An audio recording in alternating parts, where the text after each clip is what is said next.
But first up, he is the mayor of New Orleans. His new book is In the Shadow of Statues, A White Southerner Confronts History. Mitch Landrieu. Hey. How are you, Mr. Mayor? I'm great. How are you? Good to see you. Oh, we're happy to have you. Everybody. Welcome to sunny Los Angeles. Great I to be hear here. you're running for president. I am not. See, I thought I'd get that right in. And I thought I was going to trick you. That was very clever. Very clever. You're not running a Sherman-esque? Not running at all? Because, okay, kind of looks like it. Okay. Well, because, you know, it's about time we had a mayor. Have we ever had a mayor who... Never. But mayors are the ones who are taking care of stuff in this country, right? They're the ones who actually have to respond, because, first of all, people live in cities. That's right. 85% of people in America live in cities. Is that right? Yeah. 85%? Yeah. Wow. Isn't that something? Actually, mayors, you know, one of the things that all of the mayors of America are doing, non-ideologically based, they're practical people, they get things done. That's because they see, well, this is why. Because they're in the carpool line, they're in the grocery store, they're at the cleaners, and if you do something wrong, somebody pops you, and if you make a decision, it hits the ground the next day. And the most innovative things in the country are happening in cities right now, and it's just very exciting. It's a good time to be there, and we got a great crop of mayors across America as we speak. Yeah, our one here wants to be president. He sure does. He's a good guy. Oh. I think he's got a shot. So you're supporting him? I may be. And then maybe not. I'm going to keep trying. You also have a great senator who's running. Yeah, Harris is great too. I think the Democrats have an actual good bench. I think that there will be about 150 people who decide to try to do something different. Well, because a lot of them perceive the current president as something of a buffoon. Well, I think they're right. So, yeah.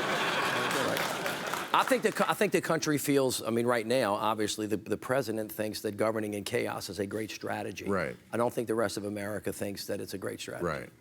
And it's interesting because, I mean, you say 85% of people live in cities, and we are, of course, a very divided country. And one of the ways we're divided is city mouse versus country mouse. And it does seem like Donald Trump is never on the side of the city mouse. Well, I think he's always with the country people. That's one way to look at it. Which is weird because he's from New York. Well, exactly. That's one way to look at it. But the truth is, for people even that live in cities, a lot of people that don't live in cities work in them every day. And a lot of people in the cities depend on what people in the rural areas produce. And the people in the rural areas depend on jobs in the city. So on the ground every day, if people don't notice this, that we're actually amongst each other, living in peace and harmony and actually doing a good job. When we talk about President Trump, we are divided. Yeah.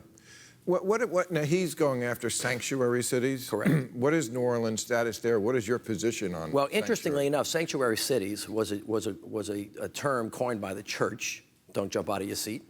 You know, to give, because I understand, we can talk about that later. Okay. But to give comfort to those that need of aid and afflicted. President Trump has now turned it into a weapon that follows his theory that all Mexicans are rapists, is that when cities are open and welcoming places, somehow they're harboring criminals, which could not be anything further from the truth. So mayors across America and police chiefs have tried to communicate to the Attorney General, to the President. Actually, they have it backwards.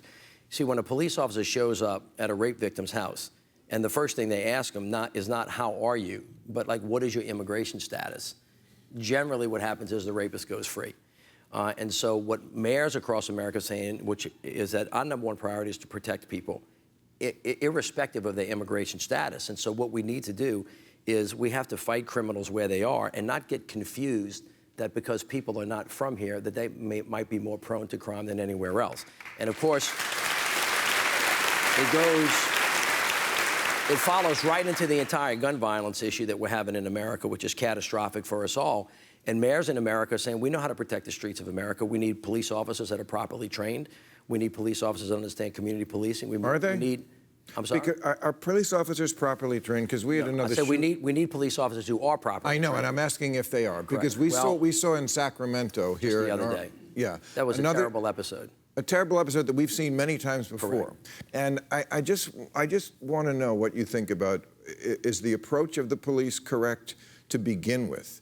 Because it seems like this emptying the whole clip, 20 shots into somebody who you're not sure of, what they did, what they have, is crazy. Right. And I've never heard, I'm not saying every policeman would do that, but I've never heard a policeman say anything but I defend my fellow officer doing that. Let me speak to that. It seems to me, at best, this is a horrible way to train police to do their job. Let me put it in context for you, because the city of New Orleans, my city, on the first day that I came into office, invited the Justice Department to come in, and we are operating under one of the most intense consent decrees to hire the right people, supervise them the right way, train them the correct way, and actually begin to work with them on appropriate use of force.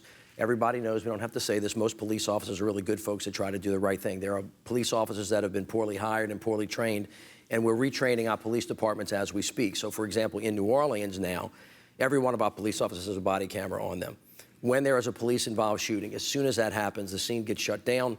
We have what's called an independent police monitor that goes out to the scene. We have a team of investigators with the FBI embedded. We have now the practice of releasing the tapes early. So now everything's on tape. And if it is a shoot that is in excessive force, the police officer is disciplined. But I guess I'm asking a more basic question. It seems like the police have this idea in their head that it should be a completely no-risk operation. And we know it is a job with risk. By the way, they do keep statistics on this stuff. If policeman is the 14th ranked risky job in America. It's not the most risky. Well, we have had episodes. But they seem to have this idea that if I feel my life is threatened in any way, I have the right to just take you out. Correct. This guy was a thief. I don't think he deserved to be executed. Most police chiefs in America will tell you that that is wrong, and that now we're training police officers not to do that, to be discerning, to be very thoughtful.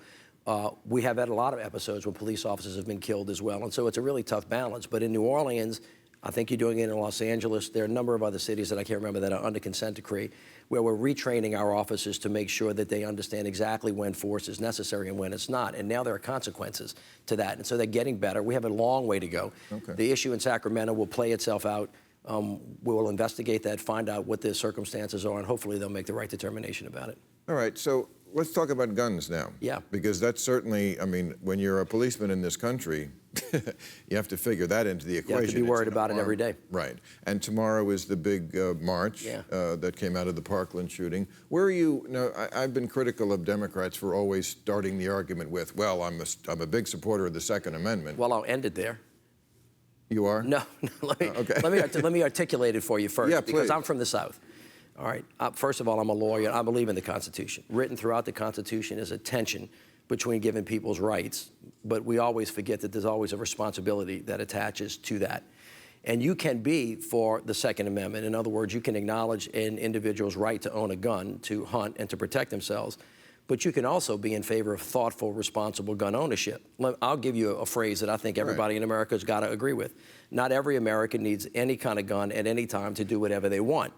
And so as a consequence, right? It's a good way to put it. Yeah, no, I mean. So as a consequence, it's not unreasonable. You could run on that. I could. If you were running, which you're of course but not. I'm not.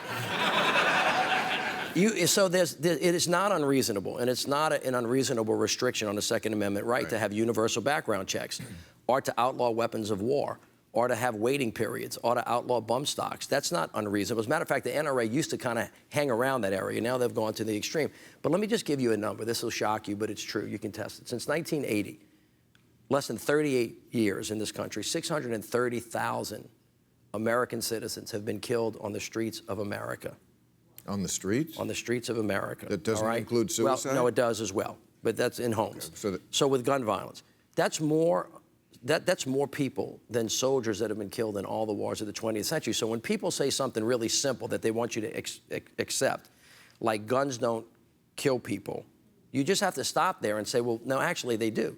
They were created to kill, and sometimes they kill animals, sometimes they kill people. Right. And then you can say, well, if we can't agree on that, we could agree on this, that people actually use guns to kill people. That's true.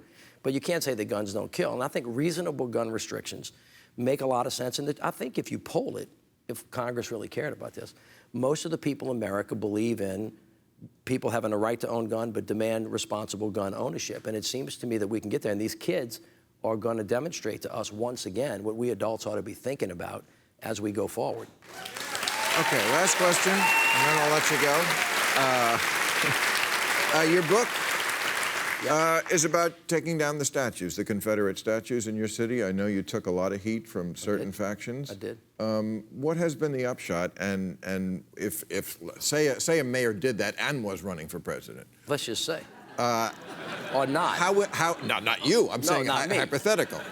Yeah, asking for a friend. Of course. Just between me and you. how would that issue, do you think, play out? Well, the truth, considering what you did. the book is it uses the prism of the statutes, but it's really about race in America. Right. And it's pretty simple. We need to stop judging people based on their race, creed, color, religion, nation of origin, and do what Americans always do, or what's supposed to do aspirationally, is judge people based on their behavior. See, that's a really simple idea, and we haven't done that. And the book also talks about the speech that I gave that's called The Truth, which is like, quit saying that the Civil War was not about slavery, or quit saying that the Civil War was some kind of noble cause. You see, it wasn't.